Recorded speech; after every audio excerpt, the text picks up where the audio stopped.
We're going to talk about 802.11 Powersave mode. As you all know, 802.11 and Wi-Fi devices are prolific nowadays. We want more and more Wi-Fi. You know, we see that all the time. And one thing people like about Wi-Fi, obviously, is that I don't have a network cable, right? So that's great. So I can get rid of the Cat 5, Cat 6, Cat 7, whatever, tether to my device, and I have a little bit more mobility. But another thing that we want also is when I get rid of that Ethernet cable is I want to get rid of my power cable too. So we have a lot of battery powered devices. So we're going to talk about 802.11 Powersave mode and how we can help our battery life and how Wireshark can help us analyze those, the behavior, and also to help us troubleshoot. So my name is George Cragg. I work for Draeger Medical Systems in Andover, Mass. Currently. So a little bit about me. I'm a network engineer for wired and wireless medical devices. We make medical devices like ventilators, anesthesia machines, patient monitors, and we put them on hospital networks. So our devices would then transmit clinical data with the obvious goal of improving patient outcomes. So that's kind of what we do, what I do today. I've had some other careers. It's kind of long, winding path to end up in this particular place. But I've done some other things. I would say in the late 90s, I started looking at packets on the network. So it was more of, say, like for fun. And then I got to include some of that into my work from a small amount. But I would say in the last 10 years or so, I've had the opportunity in industrial control and automation, as well as the medical devices. I get to look at Wireshark, say, almost on a daily basis. So it's been fun. That's kind of what I do. So a little bit about Powersave, and here's our agenda. Why we need it, or do we? Well, you guys get to decide, but certainly it's part of the specification. Lots of devices do it, so we ought to be able to troubleshoot and look at it. So we'll take some time to say, like, what does regular Wi-Fi look like? Of course, we could spend probably weeks looking at that topic. I have one slide just to cover the basic points of like what we'll need when we want to look at a packet capture of perhaps to troubleshoot Powersave. So we'll talk about things that we need to know. You know, there's some moving parts here that have to work together, and obviously they don't always work together. So we got to understand what those are, and we'll cover those. We'll go through some different modes. So here's some examples I put together. We'll talk about legacy Powersave, how that works from a packet capture point of view. UABSID, that's an improvement. And then what does a typical smartphone do? I call that the on-off mode. And we'll see how that looks from a packet capture point of view. But then I also have two examples. How does it break? Interestingly, they both have the exact same symptoms, but the root causes are different. I don't know how else to get to those root causes unless we use something like a packet capture. And some note here is this isn't complete, right? This is a 1-hour session. There's a lot more detail to this, and there's other modes, and I'm sorry if I didn't cover your favorite Powersave mode, but these are the ones I run into all the time, so I thought I'd discuss these for the hour. I have the files available. I did have to anonymize some of them, but not others to protect the, say, innocent or the guilty. That's fine, but they're available. They're there in GitHub, and I think it's part of the chat. Naomi pasted them in. So if you want to follow along either now or later, so that's fine. So that's our agenda. So do you want longer battery life from your particular device? Right, most people do. You know, smartphones, tablets, laptops.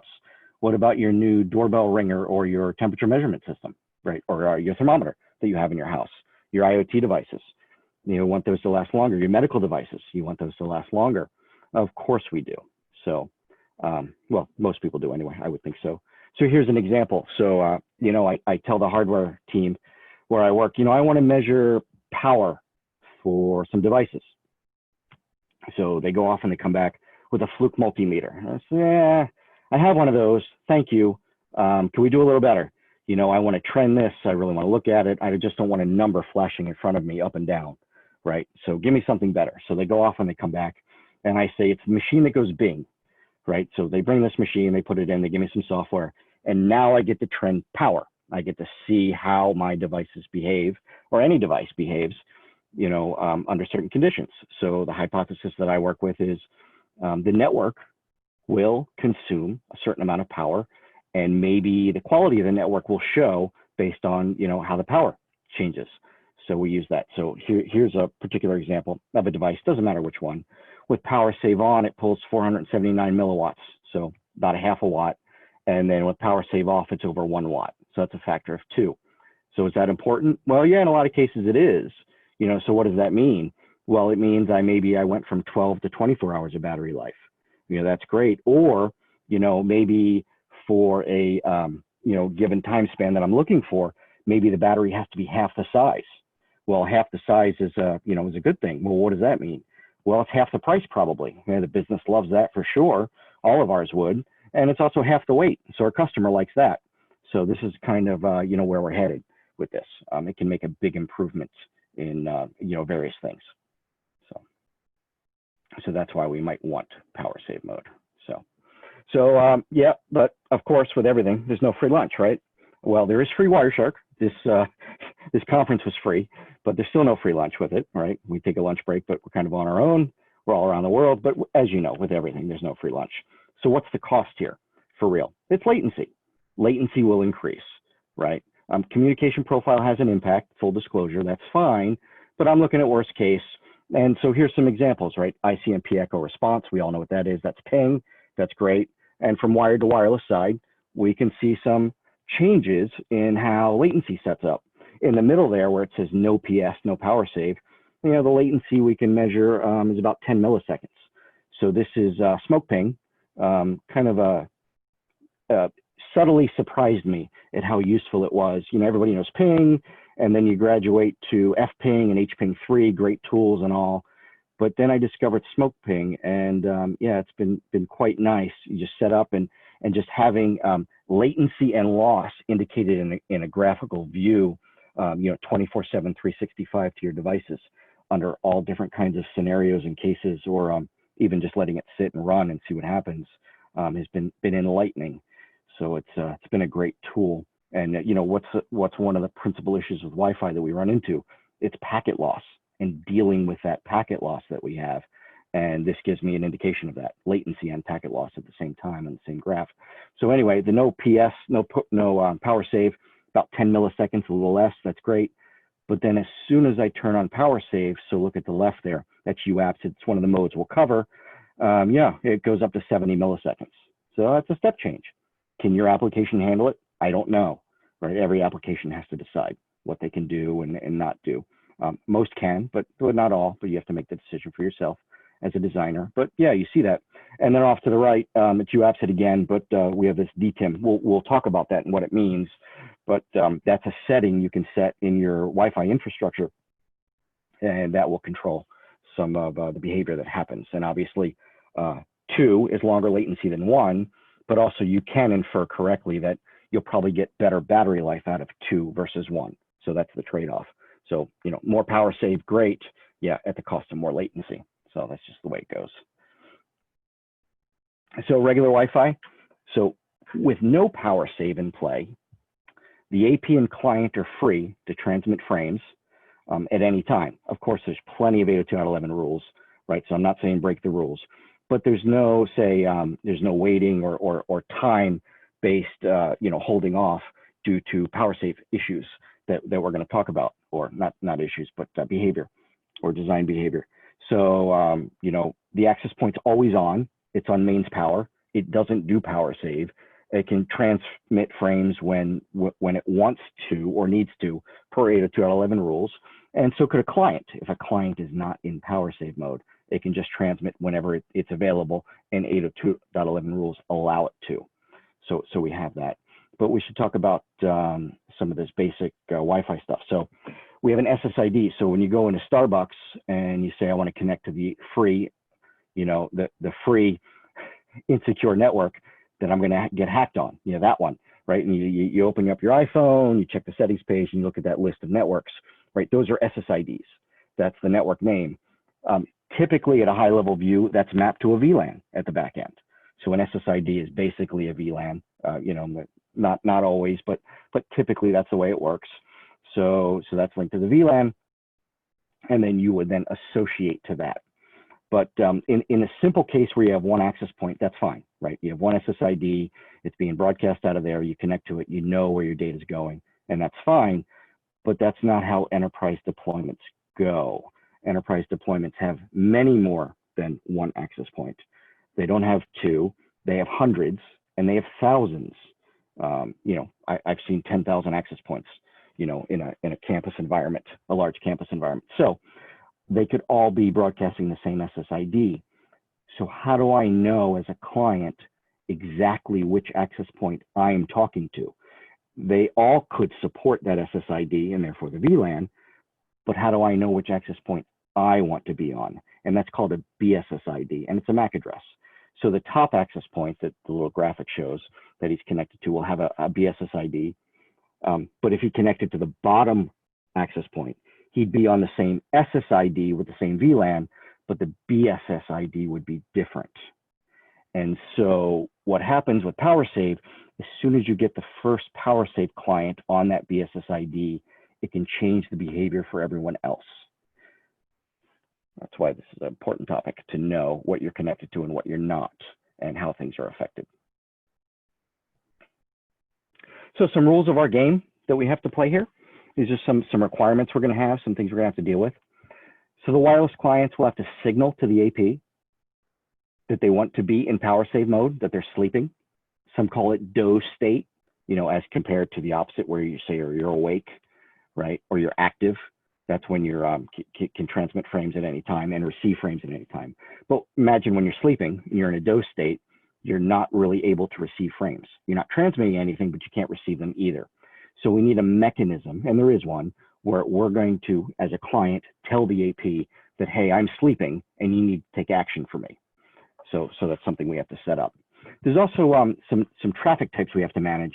So recall that, say, on wired networks, so for Ethernet, you have three types of traffic: unicast, multicast, and broadcast.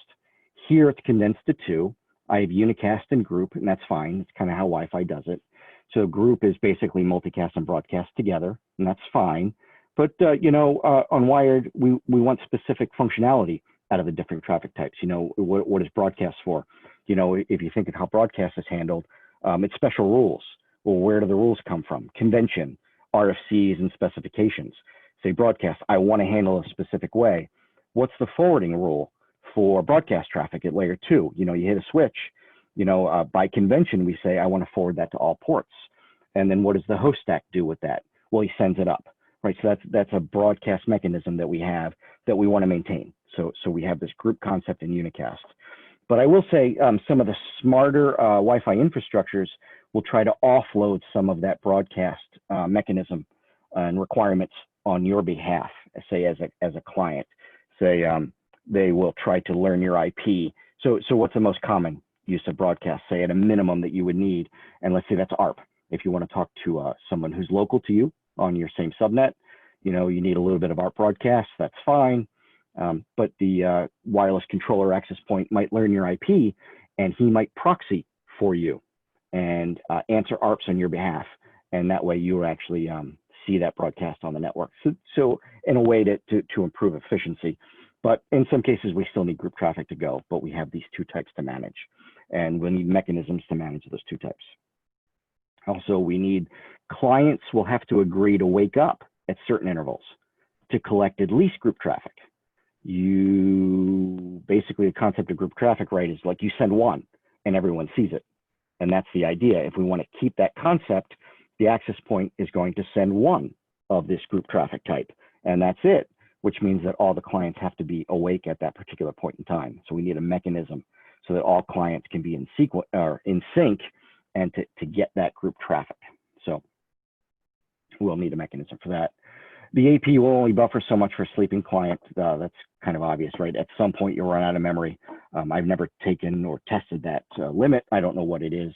We'd have to ask the Wi-Fi vendors, what that would be. But at some point, we'll run out of buffer space. Don't know when that would be, though. And then finally, APs don't sleep, right? They're on mains power, so clients can send data to DS, it's called. Distributed system is DS. So clients send data to DS whenever they want.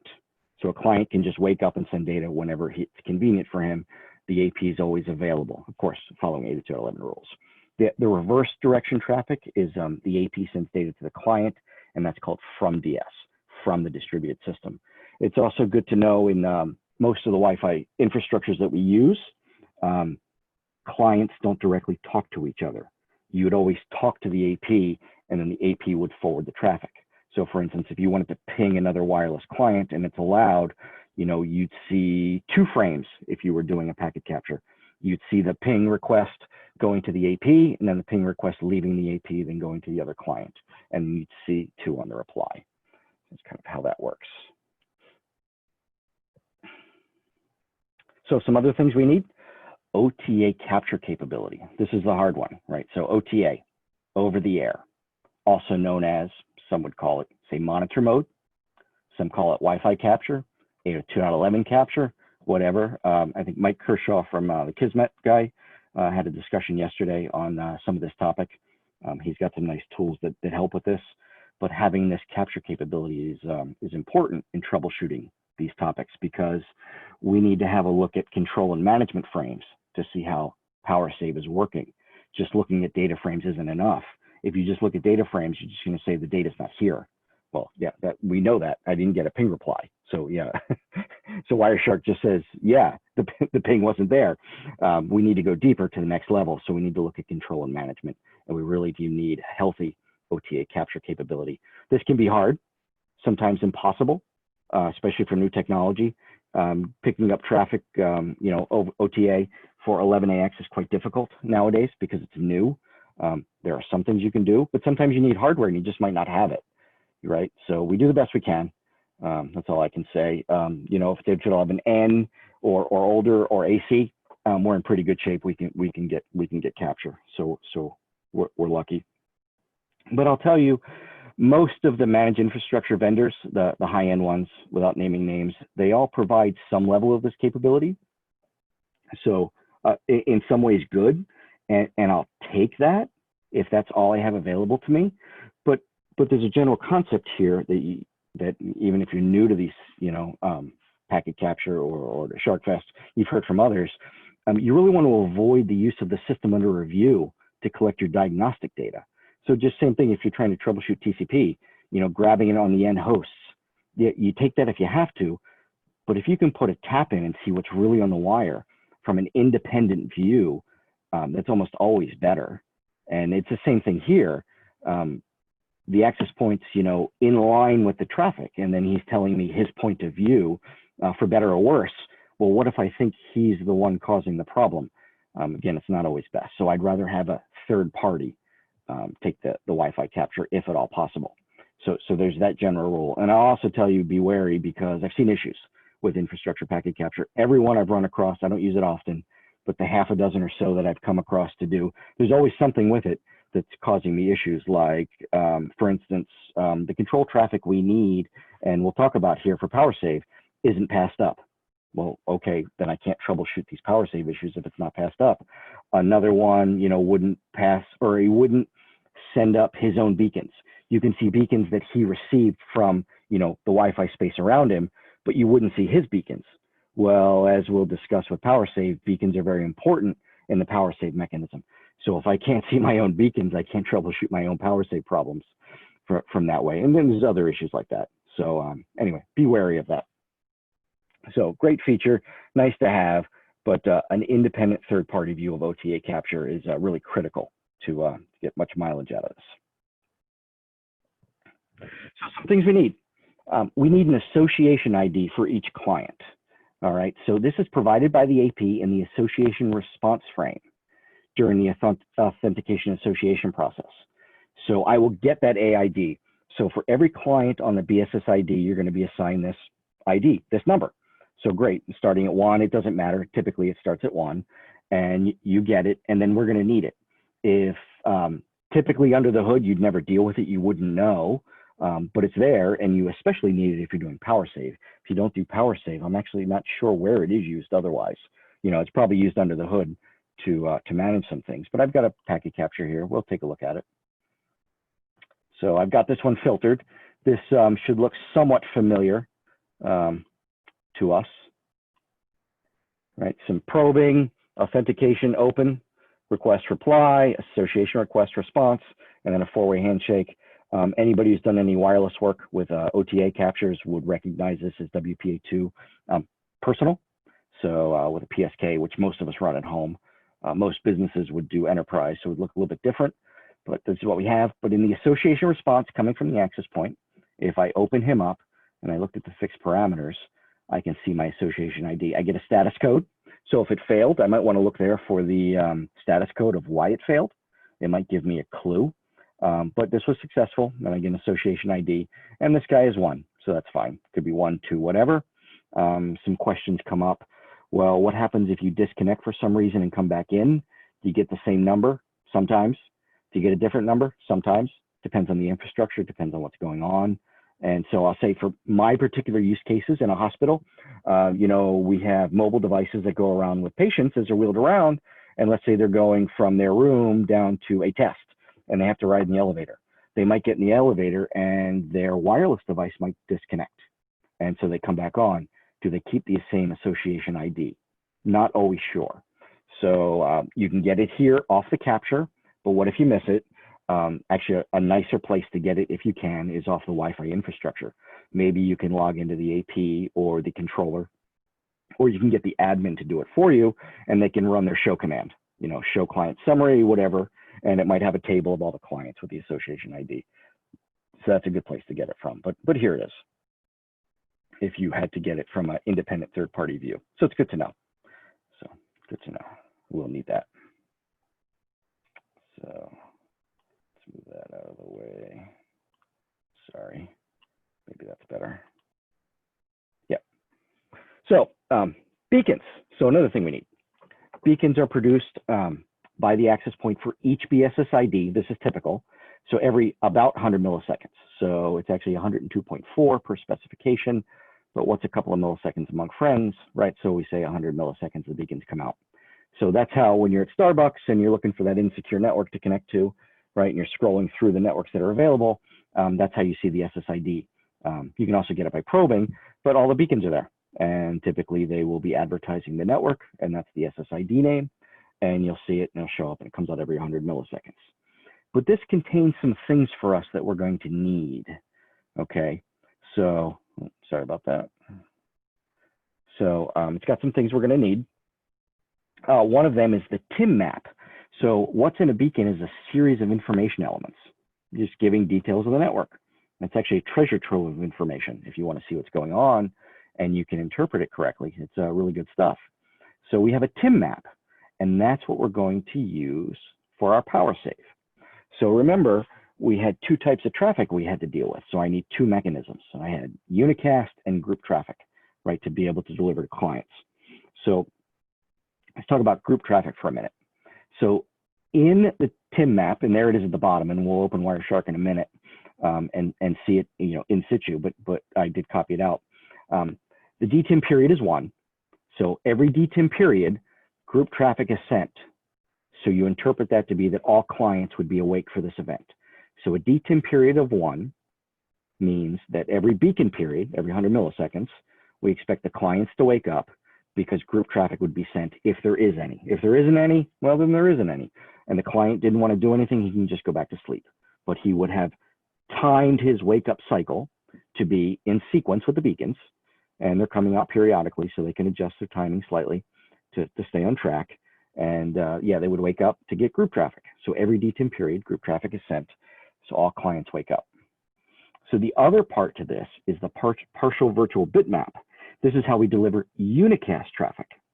So that's a bitmap, and it's tied to the AIDs, the association IDs. So if the access point has unicast data buffered for a client, right, he'll set the appropriate bit corresponding to the AID. And so when the client reads that the PVB, partial virtual bitmap, he would know the access point has data for me because I know my AID as a client as well. And then we would, you know, take action to get the data. So let's look at this in situ here. So escape, go back. So here's some beacons. So have a look at one. So some beacons. So beacon, we can plenty of them. So look at the timing, delta T. Love the delta T column in Wireshark, about 102 milliseconds apart, give or take, so it's good. So that's consistent. We open up the wireless management data frame. We look at the tag parameters, and we can find ourselves a TIM map right here. So here we go. So in this case, DTIM period is 1. So that's every beacon period. So the count is always 0. So when the count is 0, you need to be awake. But if the period's 1, the count is always 0. And then we have the partial virtual bitmap. It's 0. So what does that mean? You can interpret that as the access point does not have any data for the clients. So here's one. I put the association ID here in a column, right? Wireshark's great that way. So again, DTIM period's still 1, so nothing changed there. I still have no multicast.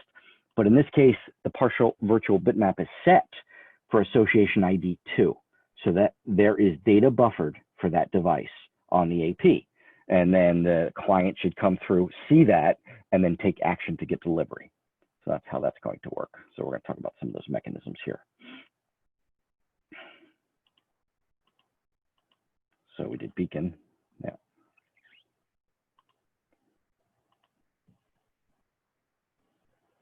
Oh, by the way, yeah, here's some filters too. So this is how you'd filter for a beacon if you'd like one. That's all beacons.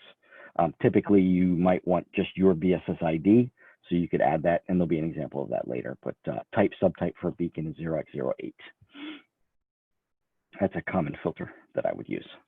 So DTIM, this is for group traffic. When count is 0, any group traffic buffered at AP will be sent by AP. So all clients should be awake. We walked through that example already. And the way we interpret this is that all clients will wake up every beacon period to listen for the beacon if DTIM is set to 1.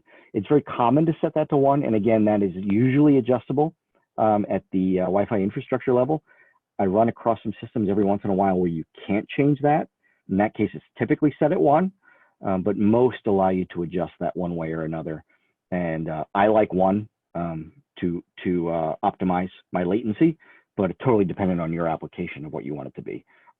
Most systems default to 1, but I've seen some do 2 or 5. So again, totally up to you and what you feel is necessary and how your devices work and can you deal with that latency. So DTIM directly impacts how group traffic is delivered.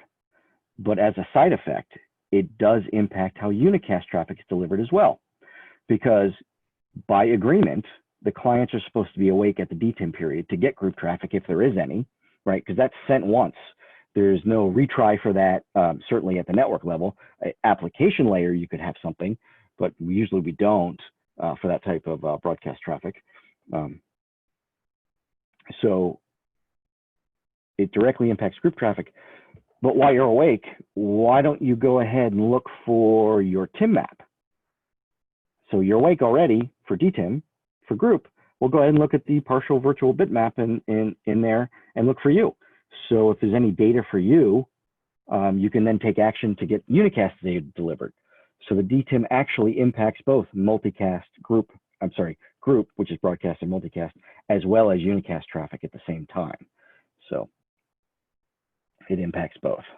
So we had the partial PVB we saw. I called it out here in a column, but we just looked at that in Wireshark. And there is a filter for that as well, tim.aid. Just a couple of years ago, that used to not be there. Someone put in a change request, and it was kind of nice. Some competitive products to Wireshark had that called out before too. Now Wireshark does it, and it's great. So it's a little easier to search, especially on busy traces, so we can see. But yeah, we'll set that association ID bit in the partial virtual bitmap, and it tells the clients when data is available so that we can get it. And we saw that in the beacons capture. So some flags we're going to need too. So remember, I had this requirement where the client has to tell the access point that it's going to sleep. And it does that with a flag. We'll look at that in a packet capture in a second, but it's the power management. I call it the capital P. So the flags are called out in the info column in Wireshark, and it's a capital P. And the client will set the P bit, the capital P bit, to inform the AP that's going to sleep. And then that will instruct the access point to take action, as in, and what action would that be? It must now buffer unicast frames for that device. Also, it indicates it has to change the way it delivers group traffic. If this is the first Powersave client on there, it now needs to only send group traffic at the DTIM. If there were no power management or sleeping clients on the system before on that BSSID, it was free to just transmit the group traffic when it came in. But the first Powersave client that comes along will then change the delivery for all clients that might be on there. Now, it might just be that all your clients on that BSSID are Powersave, so it wouldn't matter, but that's just isn't generally true, especially in a public setting. You could have all different kinds of clients. Some are awake, some are sleeping, whatever. And so, but we affect group traffic delivery by having the first Powersave client on that BSSID. So that's how the client tells the access point what to do. Obviously, the access point wouldn't use the power management bit. The access point's always awake because it's on mains power. Now, the access point has a bit that it has to manage, and it's called the more bit, the more data. It's a lowercase m, and only the access point would use this. And this is used to inform the client that more data is available. So let's say, data is buffered, and we use one of the, mechanisms that we're about to talk about to get data delivered, unicast data delivered. And what if there's more data there, right? So the access point would set that M bit and to indicate to the client that, hey, I have more data for you. So the client can then take action. Well, what action is that? Well, maybe nothing. Maybe he needs to do more stuff to trigger more download or whatever. In general, I would want to say in a vacuum that maybe the client shouldn't go to sleep until he's emptied the buffer, drained the buffer, so to speak, and the M bit is clear. But that isn't always what happens, but that's fine. But anyway, that's how the signaling works. So client signals to the access point with a capital P bit, power bit that's going to sleep. And then if there's extra data or more frames in the buffer for a particular client, right, then the more bit will be set. So let's actually go through one of these mechanisms. This is called legacy Powersave. So how is this going to work? So the client is going to indicate to the access point that it's going to sleep by setting the P bit. Okay, we'll see that in the packet capture in a second. Every DTIM period, client wakes up and looks for TIM entry for its AID, association ID, to see if unicast traffic is buffered. If the AID is set, data is available. So we'd want to get that to come downlink. And he'll do that by sending a trigger frame. That particular trigger frame is called a PS poll. So the client will send a PS poll, it'll get acknowledged, and then the client knows, the access point knows this client's awake and has asked for data in the buffer. The access point will deliver a single frame. If more data is available, he'll set the M bit in that frame. And then the client will see that and then issue another PS poll. And they'll go on that little loop until the M bit is cleared. So if there's multiple, frames in that buffer, we'll need multiple PS polls to get there. So let's look at that in a packet capture. T2. So here's legacy. This is what this looks like. So we have our beacon frames again, right? So no trouble. Beacon frames, 102 milliseconds apart. Oh, well, we missed this one. So what happened? Well, 200 milliseconds, I probably missed it. And we can actually look at the sequence numbers, 373, 4, well, 5 is the missing one, 6. Does it matter? Probably not. With wireless, it's quite common that we missed it. And just because we missed it doesn't mean anybody else did, kind of the way it works. But we finally get to this one, and I'll go ahead and mark it. Right? We can mark it, we can see, let me open up. I have the association ID called out, but you can see that's the first one. And if I open my traffic indication map, yep, there we go. Association ID 1. All right, so we have data in the buffer. So we're doing legacy Powersave. So the client, this device, will issue a Powersave poll. Notice the capital P bit, that's fine. He's still telling the access point, I'm sleeping, but here's a Powersave poll. Please give me a data frame that you told me you had for me. Okay, so we can look in here, what's in the PS poll. In particular, the association ID, very convenient, right? So in that case, I don't so much need the association response or to pull it out of the Wi-Fi system itself. The Powersave poll will give me that directly, so it's kind of nice. But so there's the Powersave poll, it gets acknowledged, and then here's the data frame. It's from, that's what the F is for, that's from DS, and notice the M, more bit, there's more data. So what's the client to do? per agreement, per the specification, IEEE 802.11, he'll issue another PowerSave poll, get an acknowledgement, more data comes down. So no problem. We do this until the M bit is clear. So, okay, M bit's there, PowerSave poll, get an acknowledgement. Oh, what's this one? Okay, this one's 2. Remember, the client can send data to DS, to the access point, whenever he wants. That's all he did there. So no trouble, not a big deal. That's acknowledged. And then I already have an outstanding PS poll.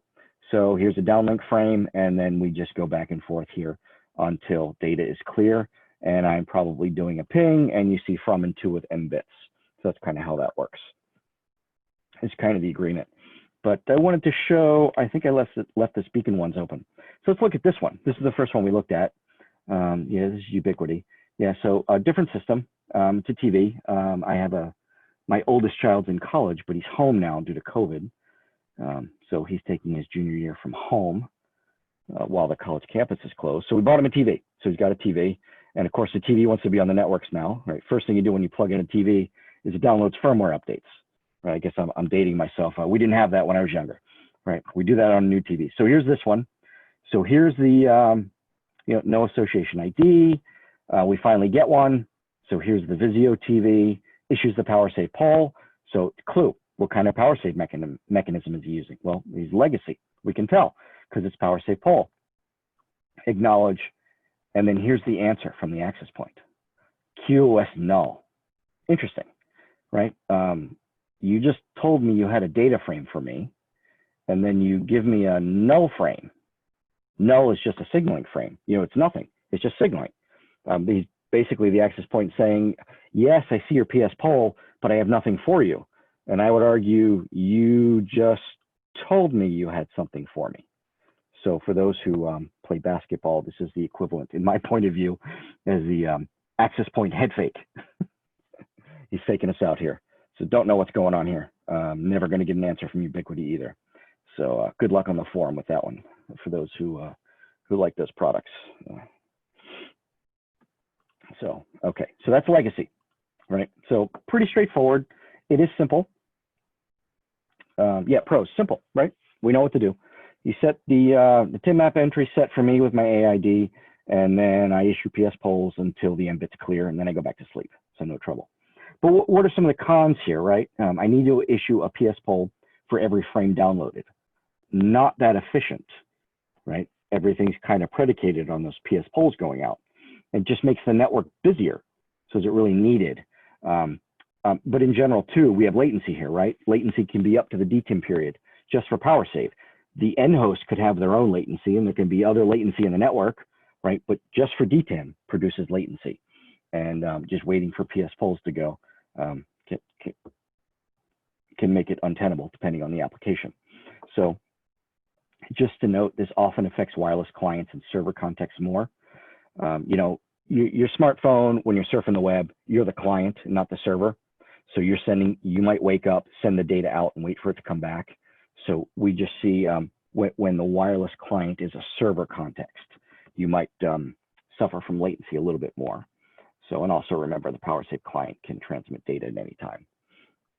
So he can just wake up and send data, whatever. He's not bound by any other rule besides the typical 802.11 channel access rules. So UAPSID, can we make this better? Sure we can. So here's a new one that came with the WMM specification from Wi-Fi Alliance. So unscheduled automatic PowerSave delivery, right? So this improves on legacy PowerSave mode by allowing us to have other trigger frames. So remember, PS poll was a specific trigger, and I needed one for each frame. But they said, well, how can we improve this? Well, let's make it so that basically any data frame, not quite, but anyway, basically, most data frames can trigger a downlink. So I don't need a PS poll. So what happens if I wake up and I have a frame to send? Well, I can just send it, but that also acts as a trigger frame. It's just more efficient. I don't have to send that data frame and then deal with PS poll as well, right? So just about any data frame can trigger a downlink. But also, it's not a one-to-one anymore. I don't need a trigger frame to downlink a single frame. A single trigger frame now can drain the buffer. So that can help, right? I needed one PS poll per data frame before, but now I don't. But what if I don't have a frame to send? That's okay. Remember, I can use these nulls again, right? There's signaling frames. So I can send a QoS null in lieu of other data frame, and that can be used as a trigger.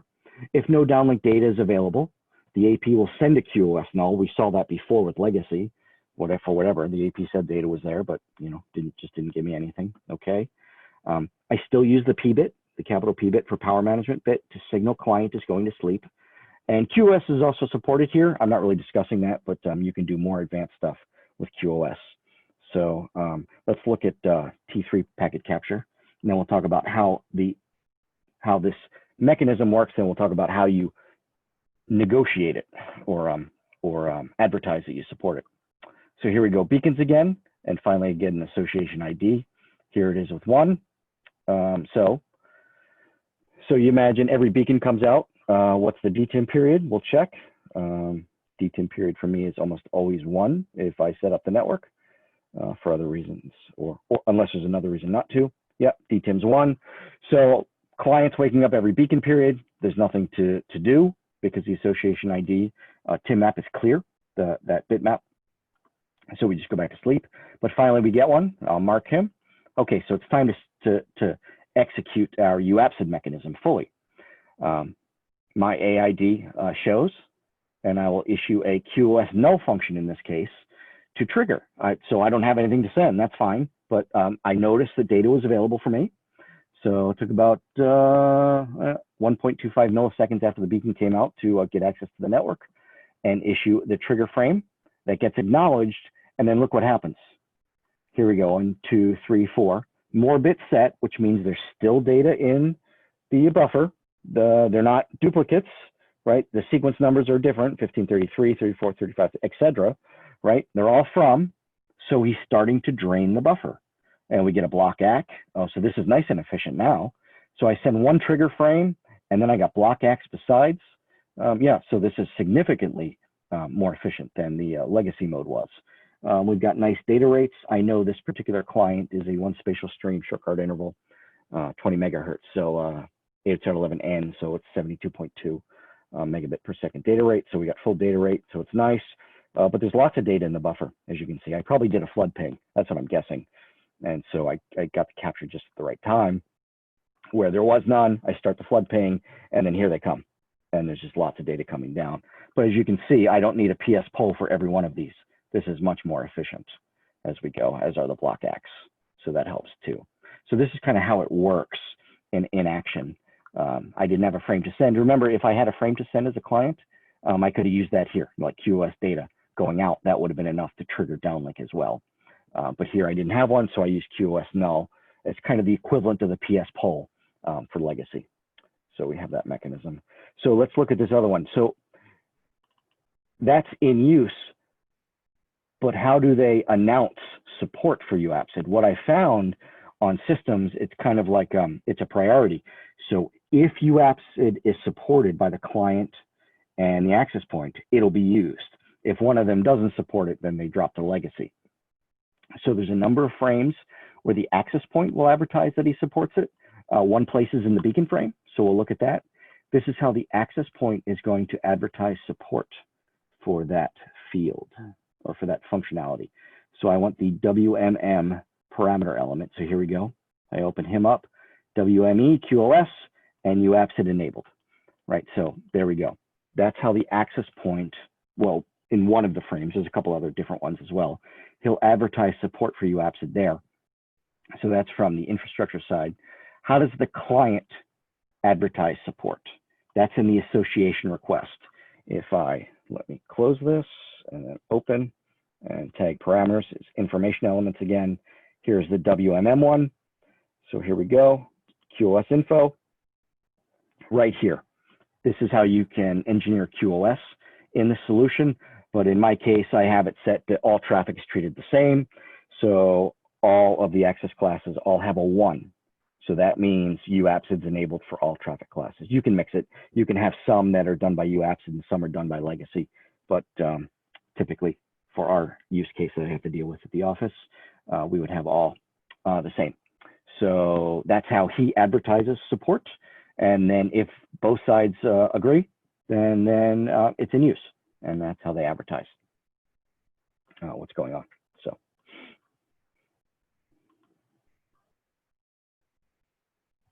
So for the last mechanism we can talk about, say like a modern smartphone that I've seen, I don't really have to troubleshoot these or work with these. It's just, if I turn on a packet capture and look at my device, what do I see? This is an Apple device I took an example of. So this is an on-off mechanism. So for whatever reason, and one of those reasons might be that my TIM entry is detected, I just turn off Powersave mode. Well, how do I do that? I send a frame that needs to be acknowledged with the P-bit clear, that power management bit clear. There's specific rules in 802.11 specification on what types of frames, but in general, broad overview, it's any frame that needs to be acknowledged is typically enough. That's what I see, data, null function, stuff like that. So we send that with a P-bit clear. So that indicates to the access point that you can change the, the state of the client, and he's no longer in Powersave. So if he's no longer in Powersave, what does that mean? That I could just downlink my unicast frames to him. I don't even need the M bit anymore, right? I don't need to tell him anything like that. So, and when you're done doing your work, right, you can just re-enable. So here's an example, but let's go ahead and look at that in Wireshark. Look at an Apple device. So let's see, Q&A. How to capture 802.11 packets. So we had that in the beginning. Not that easy, but we need a whole big discussion on that. So maybe at the end we can talk about that a little bit more. That was one of the questions we got, how to capture 802.11. But obviously, if you want to do this work, you need an OTA capture to capture 802.11 packets for sure. It's difficult, but yeah, we need special hardware. So we'll talk about that. So here's on off. This will be another OTA capture. So beacon frame, right? So good, 100 milliseconds, excellent. And then finally, my association ID triggers. And then, oh, that's on for a while, right?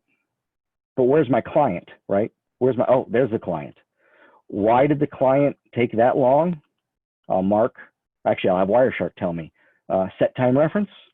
Why did it take 1.2 seconds for the client to wake up and decide to, remember the P-bit's clear here, right? It took 1.2 seconds for the client to recognize that unicast data was buffered for him at the access point. Why is that? I have no idea.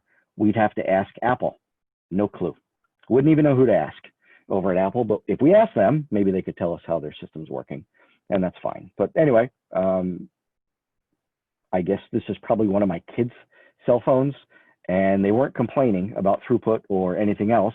And believe me, I have to schedule downtime on my home network now, especially with COVID in the kids' home, and my wife's a teacher, and so we have to schedule downtime on the Wi-Fi, right? Just like the office, where they send out the email saying these are the maintenance activities.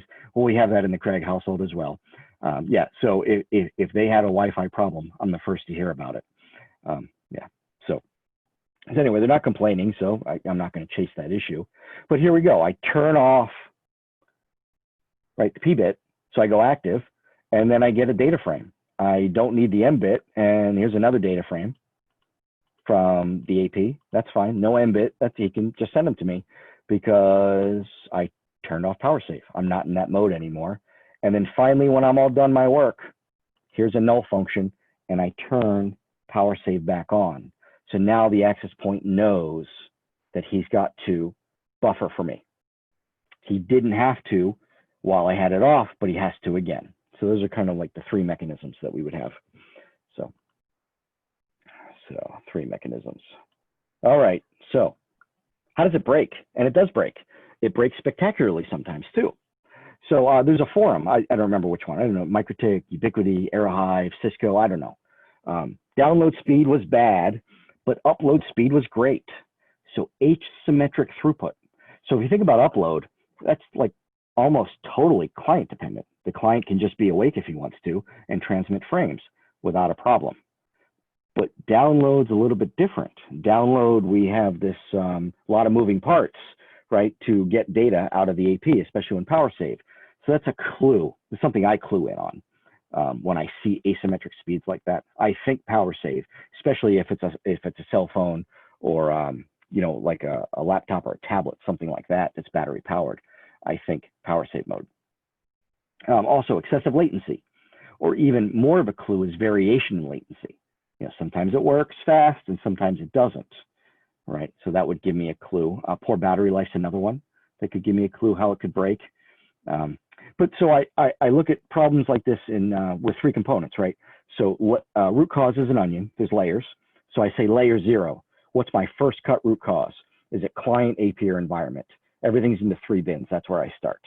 If it's a client, it's my problem. I make clients. If it's an AP, I've got to go, engage the vendor. Or if it's environment, we've got to talk to the asset owner, the hospital or whoever is using our equipment and see what's happening there. But, at first cut, can I identify which bin my problem goes into? So let's try. So here's failure example 1 of how Powersave mode can go bad. So here's a symptom. I can't ping sometimes. You've probably all heard that, if not seen that as well. This in particular is a UAPSID example, and that should be clear from the trace at some point, right? But can't ping sometimes, okay, it's common. Or they're really long and then they go away and then they come back, there's some ping variation. It's all kind of the same. So my strategy, start with no capture filter on the channel. Why, right? So if we were in a room, I'd ask you to yell out to me what the answer is here, but it should be a uniform answer. It's because I don't want you to throw away data. As soon as you throw away data, as in you set a capture filter and you're ignoring certain things, you've made the decision that that data that you've gotten rid of is not part of the root cause. And I say, well, if you can throw away data because you know it's not part of the root cause, I'll ask you, what's root cause? Well, we don't know. So how can you throw it away?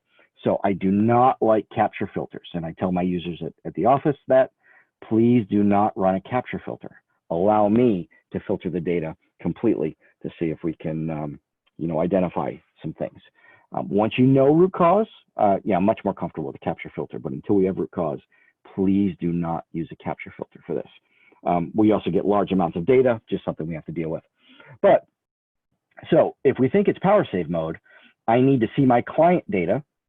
So here we go. Oops, sorry. That's this first filter, WLAN-ADDR 4:2. All I'm doing is slicing the MAC address. Give me the last 2 octets. That way, I make a lot of typos if I have to type the full MAC address. So that allows me to subset and just gives me the last 2 octets. That's almost always good enough for me. And then, but that's not enough, right? This is a system with moving parts. I have the client behavior, but I need the beacons too from the access point because they're part of downlink delivery too, right? With the TIM map, and I have to know. So I would do the OR as well. My BSS ID, and I just subset it in the same way, and then and beacons. So that's kind of the filter I would want.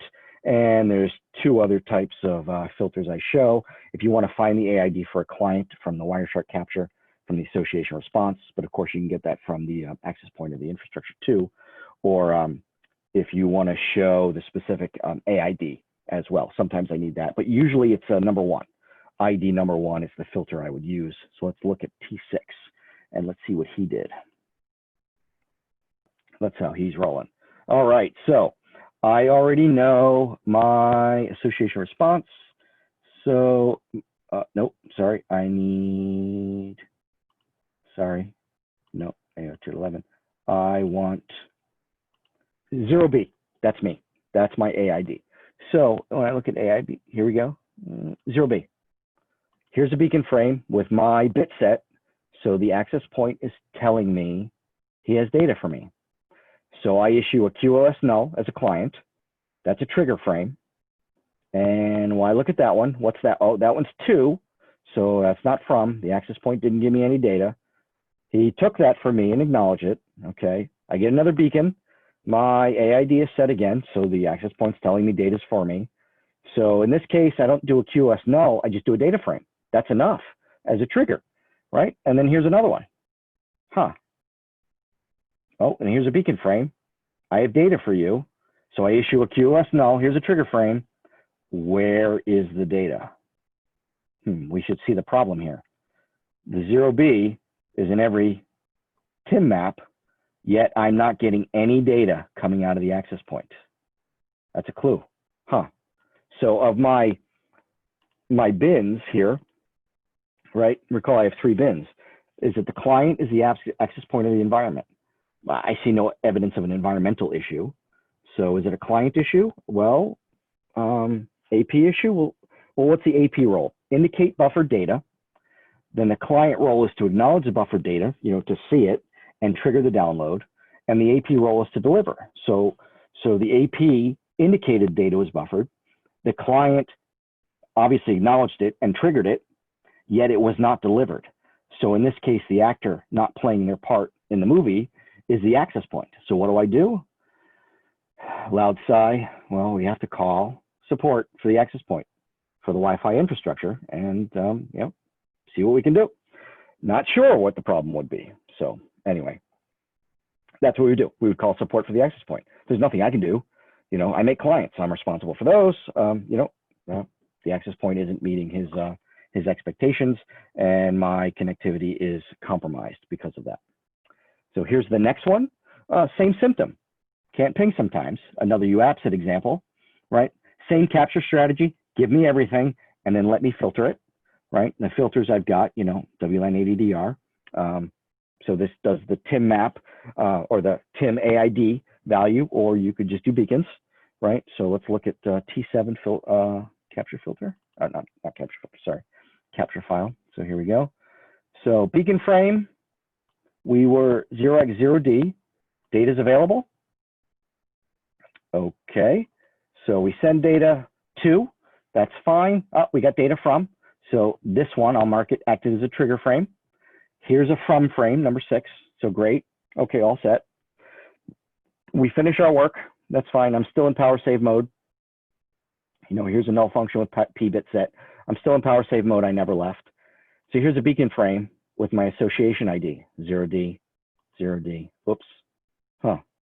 0D, 0D. Where's the client? Where's the client? Uh-oh. Where's the client? Oh, no. That's a null function. That's kind of a keep alive. That's not a trigger frame. Here's the trigger frame I'm going to get. Wow. So how long was that? Wireshark will tell us.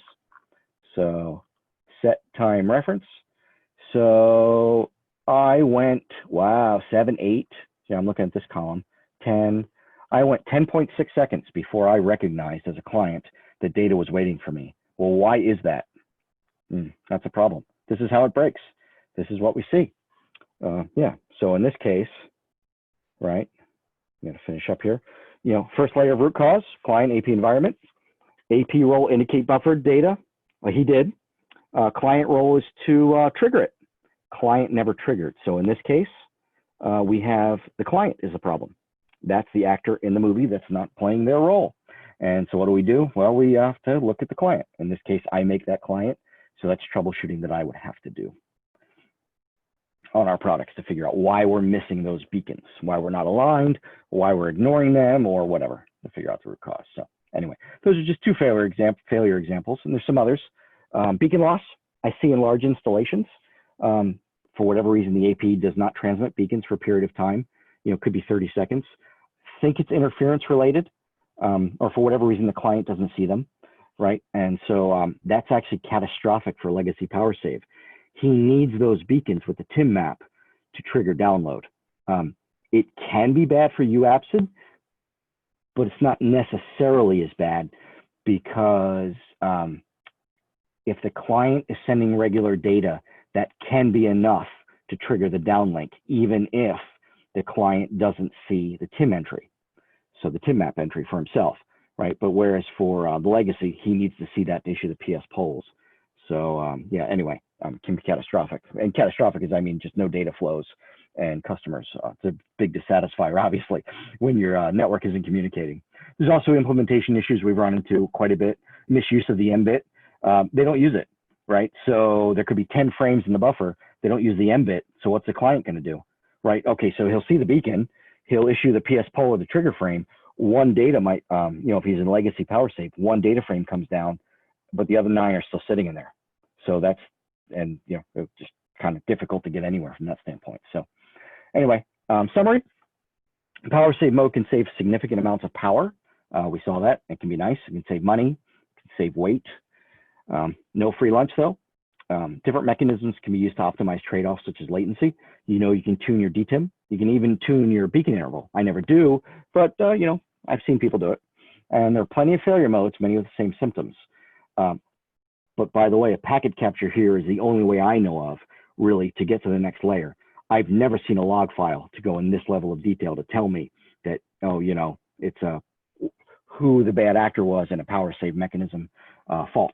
I've just never seen a log file that would do that, and Wireshark's just a great tool to be able to do that. So anyway, that's it.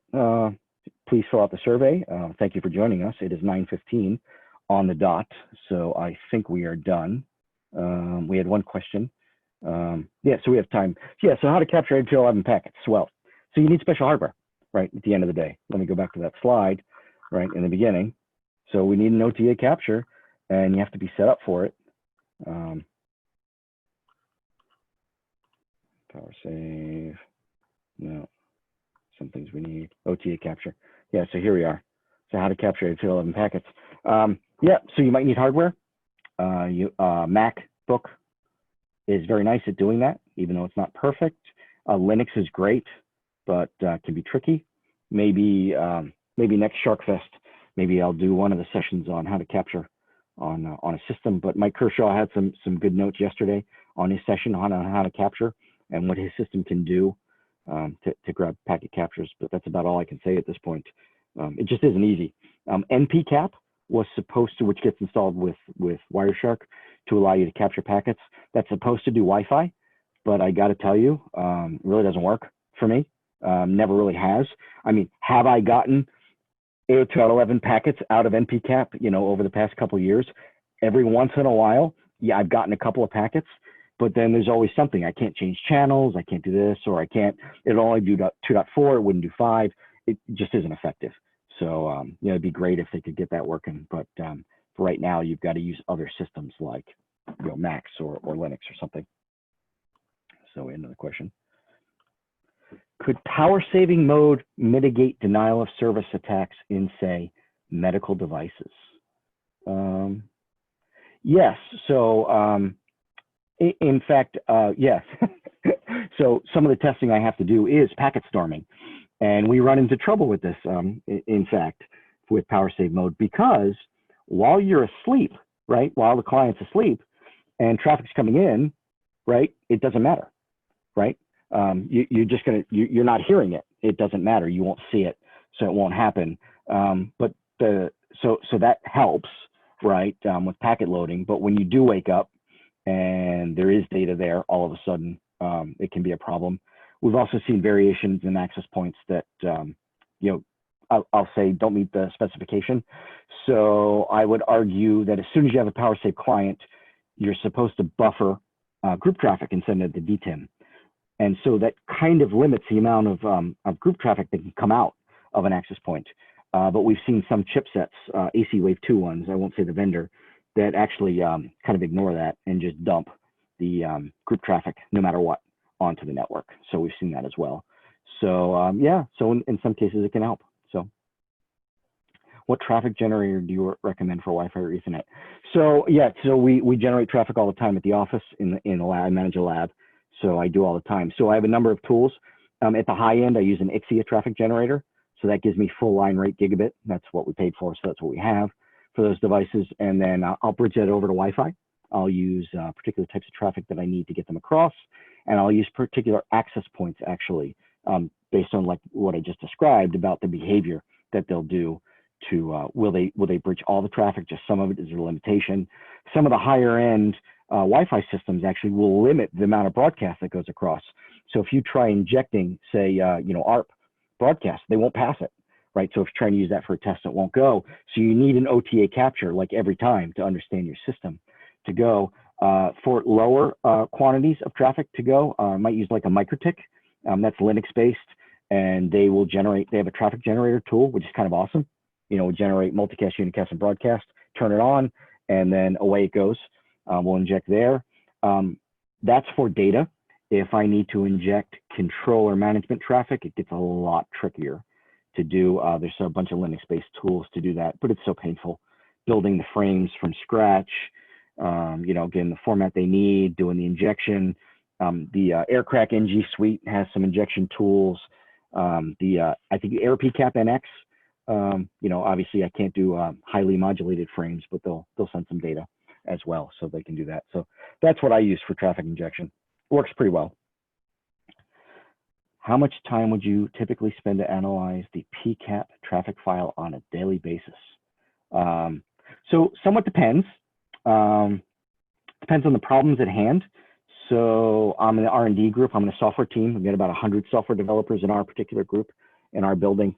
And so, you know, it's anywhere from, say, a half an hour a day at a minimum up to all day. You know, if we have a critical customer issue and he's given me gigabits of packets to go through, and I love that, by the way, right? But you got to do what you got to do. Hopefully it's good data. I could spend hours. You know, we have automation tools that we built, automation scripts, we T-Shock, we filter.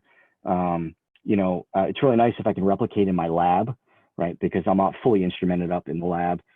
Coming from the field, it's tougher. But we do, you know, I say we parachute in. You know, you got a critical issue, you just can't get the data you need.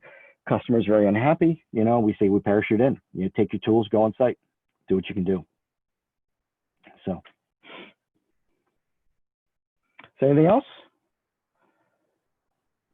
No? Okay, guys. Yeah, I guess I'll be in Discord for a few minutes. And then, yeah, thank you.